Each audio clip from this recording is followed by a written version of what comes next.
258వ రోజు దేవుని యొక్క వాక్యాన్ని చదువుకుందాం. నహూము గ్రంథము 1వ అధ్యాయము. నీనెవెను గూర్చిన దేవోక్తి. ఎల్కోషు వాడగు నహూమునకు కలిగిన దర్శనంను వివరించు గ్రంథము. యెహోవా రోషము గలవాడై ప్రతికారము చేయువాడు.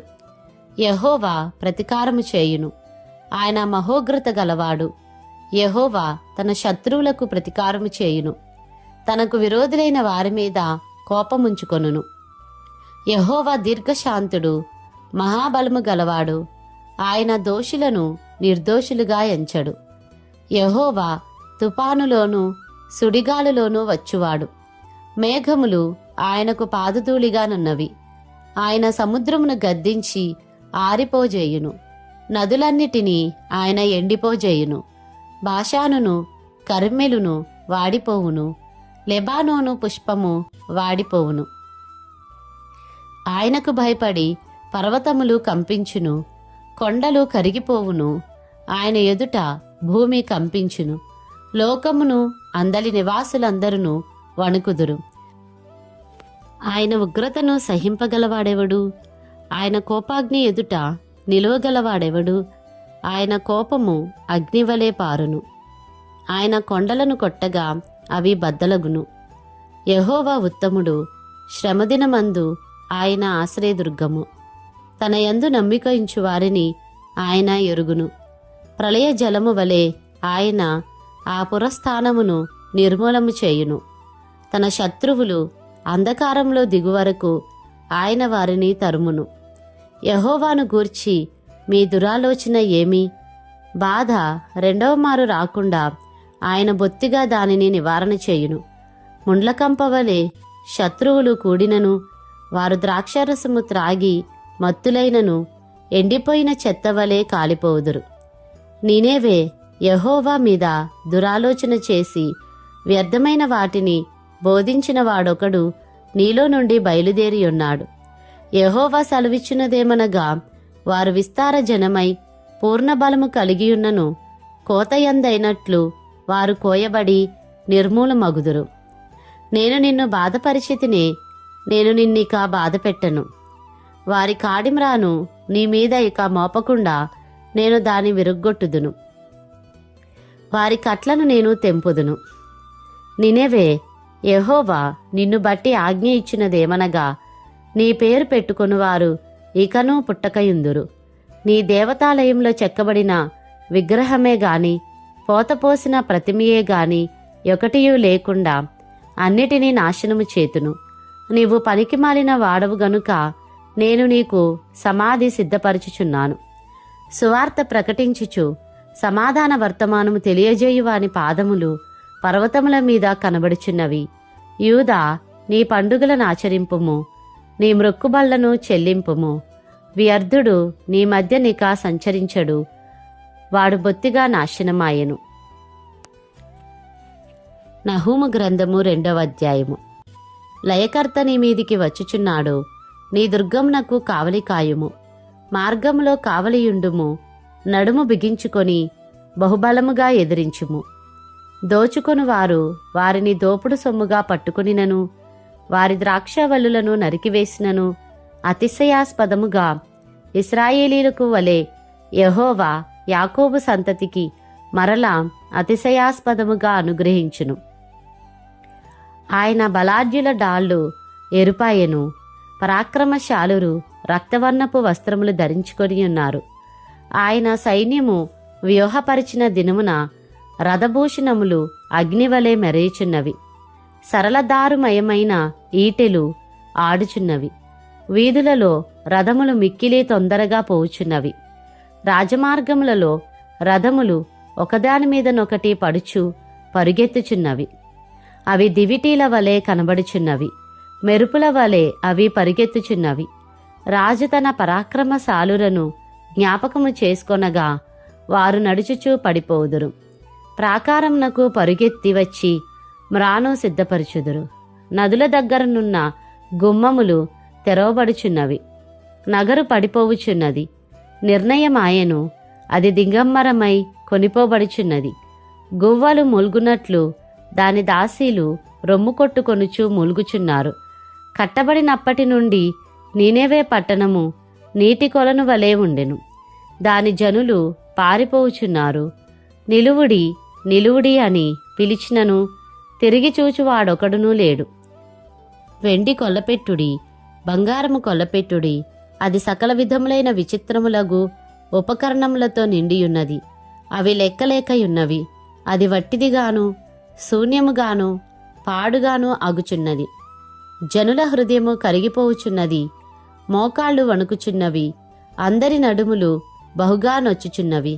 అందరి ముఖములు తెల్లబోవుచున్నవి. సింహముల గుహ ఏమాయెను?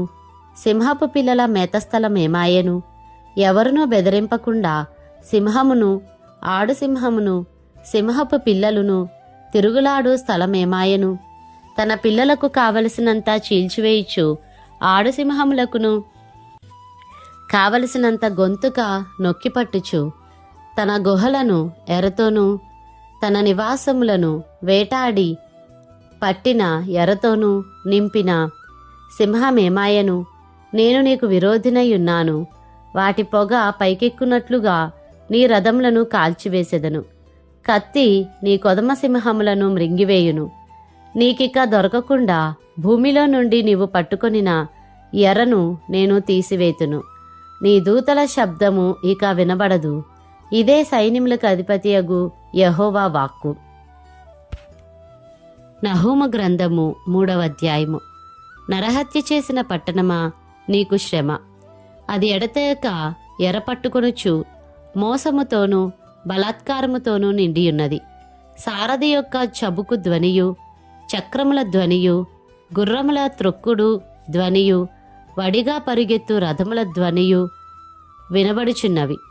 రౌతులు వడిగా పరుగెత్తుచున్నారు. ఖడ్గములు తలతలలాడుచున్నవి. ఈటెలు మెరయుచున్నవి. చాలామంది హతమవుచున్నారు. చచ్చిన వారు కుప్పలు కుప్పలుగా పడియున్నారు. పీనుగులకు లెక్కయే లేదు. పీనుగులు కాలికి తగిలి జనులు తొట్రిల్లుచున్నారు. చక్కని దానవై, వేశ్యవై, చిల్లంగితనమందు జ్ఞానము గల దానవై, జారత్వము చేసి జనాంగముల మీద చిల్లంగితనము జరిగించి సంసారములను అమ్మివేసిన దానా, నీవు చేసిన అధిక జారత్వమును బట్టి సైన్యములకు అధిపత్యగు యెహోవా వాక్కు ఇదే. నేను నీకు విరోధినై ఉన్నాను. నీ చెంగులు నీ ముఖము మీదికెత్తి జనములకు నీ మానమును, రాజ్యములకు నీ అవమానమును నేను బయలుపరుతును. 10 మంది ఎదుట నీ మీద మాలిన్యము వేసి నిన్ను అవమానపరిచెదను. అప్పుడు నిన్ను చూచు వారందరూ నీ యొద్ద నుండి పారిపోయి, నినెవే పాడైపోయినే, దాని కొరకు అంగలార్చువారెవరు? నిన్ను ఓదార్చు వారిని ఎక్కడి నుండి పిలుచుకొని వచ్చేదమో అందురు. సముద్రమే తనకు ఆపుగాను, సముద్రమే తనకు ప్రాకారముగాను చేసుకొని బహుజనముల చేత చుట్టబడి నైలు నది దగ్గర నుండిన నో అమోను పట్టణము కంటే నీవు విశేషమైన దానవా? కూషీయులును ఐగుప్తీయులును దాని సూరులైరి. వారు విస్తారజనముగా నుండిరి.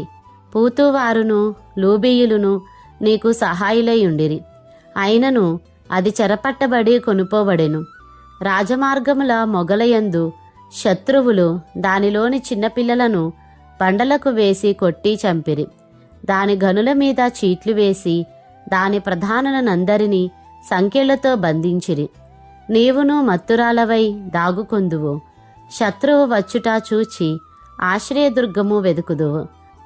అయితే నీ కోటలన్నీయు అకాలపు పండ్లు గల అంజూరపు చెట్ల వలె ఉన్నవి. ఒకడు వాటిని కదిలింపగానే పండ్లు తినవచ్చిన వాని నోట పడును. నీ జనులు స్త్రీల వంటి వారైరి. నీ శత్రువులు చొచ్చునట్లు నీ దేశపు గౌనుల ఎడ్డకర్రలు తీయబడియున్నవి. అగ్ని నీ అడ్డగడియలను కాల్చుచున్నది. ముట్టడివేయు కాలమునకు నీళ్లు చేదుకొనుము. నీ కోటలను బలపరచుము. జిగటమంటిలోనికి దిగి ఇటుకల బురదను త్రొక్కుము. ఆవములను సిద్ధపరచుము. అచ్చటనే అగ్ని నిన్ను కాల్చివేయును. ఖడ్గము నిన్ను నాశనము చేయును. గొంగళి పురుగు తినివేయు రీతిగా అది నిన్ను తినివేయును. నీవు సంఖ్యకు గొంగళి పురుగులంత విస్తారముగాను మిడుతులంత విస్తారముగాను ఉండుము. నీ వర్తకులు లెక్కకు ఆకాశ నక్షత్రముల కంటే ఎక్కువగానున్నను గొంగళి పురుగు వచ్చి అంతయు నాకివేసి ఎగిరిపోయెను. నీవు ఏర్పరిచిన సూరులు మిడతలంత విస్తారంగానున్నారు.